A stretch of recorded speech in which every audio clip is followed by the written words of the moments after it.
Hi students, welcome to our channel. இந்த video எதுக்காகனா உங்களுக்கு இப்போ குவார்டர்லி எக்ஸாம் முடிஞ்சு இன்னைக்கு ஸ்கூல் வந்து ரீஓப்பன் பண்ணிட்டாங்க.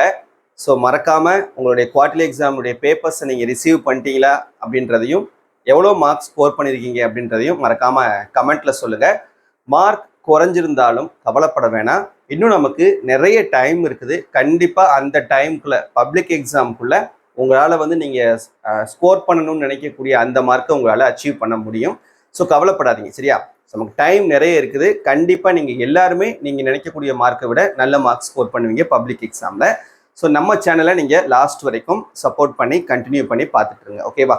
ஓகே, இப்போ அடுத்த எக்ஸாம் உங்களுக்கு இந்த செகண்ட் மிட்டம் டெஸ்ட். இந்த செகண்ட் மிட்டம் டெஸ்ட்டுக்கான போர்ஷன் 12th ஸ்டாண்டர்டுக்கு உங்களுக்கு என்னென்ன ஒவ்வொரு சப்ஜெக்ட்லேயும் என்னென்ன போர்ஷன்ஸ் வைப்பாங்க அப்படின்றது தான் இந்த வீடியோவில் நம்ம டிஸ்கஸ் பண்ண போகிறோம். அந்த எக்ஸாம் வந்து உங்களுக்கு எப்போ ஸ்டார்ட் ஆகும், கொஸ்டின் பேப்பர்ஸ்லாம் எப்படி இருக்குன்னு சொல்லிட்டு எல்லா டீட்டெயில்ஸுமே நான் உங்களுக்கு சொல்கிறேன். இப்போது எக்ஸாம் வந்து பார்த்தீங்கன்னா இந்த செகண்ட் மிட்டம் டெஸ்ட் வந்து உங்களுக்கு நவம்பர் மந்த் நடக்கும். ஒரு சில டிஸ்ட்ரிக்ஸில் நவம்பர் 1st வீக் 4ஆம் தேதி ஸ்டார்ட் பண்ணுவாங்க.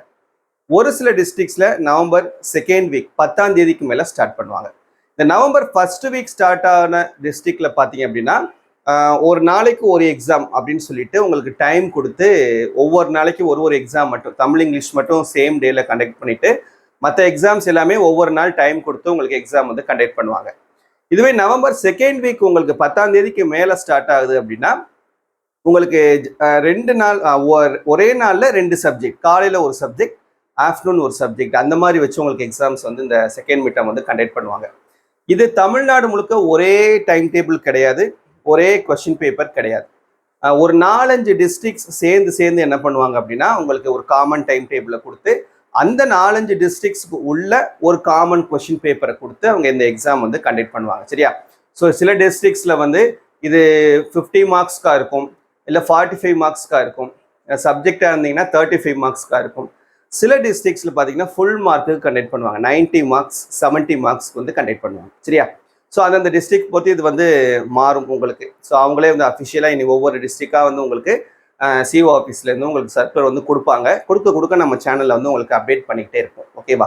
ஓகே, இப்போ போர்ஷன் என்ன, இந்த குவார்டர்லி எக்ஸாம் முடிஞ்சு இப்போ இந்த செகண்ட் மிட்டம் டெஸ்ட்டுக்கான போர்ஷன் என்னன்னு சொல்லிட்டு இப்போ நான் உங்களுக்கு ஒவ்வொரு சப்ஜெக்ட்டுக்கும் சொல்லிடுறேன். இப்போ தமிழுக்கு பார்த்தீங்க அப்படின்னா நீங்கள் குவார்டர்லி எக்ஸாமினேஷனுக்கு 5 இயல் எழுதியிருப்பீங்க. ஸோ இயல் 6ம் 7ம் உங்களுக்கு இந்த செகண்ட் மிட்டம்க்கு இருக்கும். அதே போல் இங்கிலீஷ்க்கு பார்த்தீங்கன்னா யூனிட் 4 வரைக்கும் நீங்கள் குவார்டர்லி எக்ஸாமுக்கு எழுதியிருப்பீங்க. யூனிட் 5 ஃபுல்லு இருக்கும் உங்களுக்கு, சரியா? இது போக உங்களுக்கு ப்ரோஸ் 6 மட்டும், போயம் 6ம் சப்ளிமெண்டரி 6ம் கிடையாது. மேத்தமேட்டிக்ஸ் பொறுத்த வரைக்கும் உங்களுக்கு 6th சாப்டர் ஃபர்ஸ்ட் வால்யூம் ஃபுல்லாக எழுதியிருப்பீங்க குவார்டர்லி எக்ஸாமுக்கு. இப்போ செகண்ட் மிட்டம்க்கு உங்களுக்கு சாப்டர் 7, 8 ஃபுல் இருக்கும். சாப்டர் 9 வந்து உங்களுக்கு ஒரு சில டிஸ்ட்ரிக்ஸில் ஃபுல்லாகவே வச்சுருவாங்க, ஒரு சில டிஸ்ட்ரிக்ஸில் அதில் குறிப்பிட்ட போர்ஷன்ஸ் மட்டும் வைப்பாங்க. ஃபிசிக்ஸில் உங்களுக்கு சாப்டர் 7 வந்து ஆல்ரெடி 7.4 வரைக்கும் நீங்கள் குவார்டர்லி எக்ஸாமினேஷன் எழுதிருப்பீங்க. இந்த 7.4க்கு அடுத்து 7.5ல இருந்து உங்களுக்கு இந்த செகண்ட் மிட்டம்க்கு இருக்கும். அதுக்கப்புறம் சாப்டர் 8 ஃபுல்லு, 9 ஃபுல்லு. இதே போல் கெமிஸ்ட்ரி பார்த்தீங்கன்னா உங்களுக்கு சாப்டர் 5 இருக்கும், சாப்டர் 9, 10, 13 4 சாப்டர் வரும், சரியா? சில டிஸ்ட்ரிக்ஸில் இந்த சாப்டர் 10 வைக்க மாட்டாங்க, ஒன்று மட்டும் வச்சுக்கிடுவாங்க ஒவ்வொரு கெமிஸ்ட்ரிலேருந்தும். அடுத்து பயோ பாட்னி 2 பேருமே நீங்கள் குவார்டர்லி எக்ஸாமுக்கு சாப்டர் 5 வரைக்கும் எழுதியிருப்பீங்க.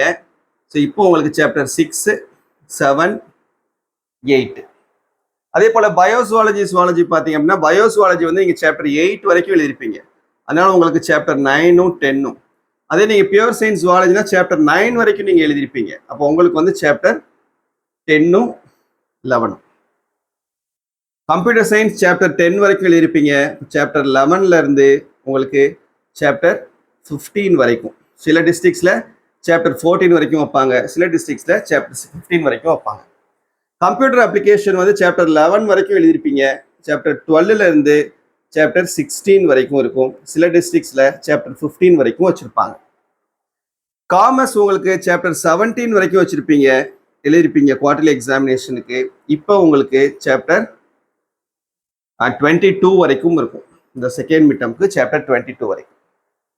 அக்கௌண்டன்சி வந்து உங்களுக்கு சாப்டர் 6 வரைக்கும் எழுதிருப்பீங்க. இப்போ 2 சாப்டர் இருக்கு உங்களுக்கு, சாப்டர் 7ம் 8ம்.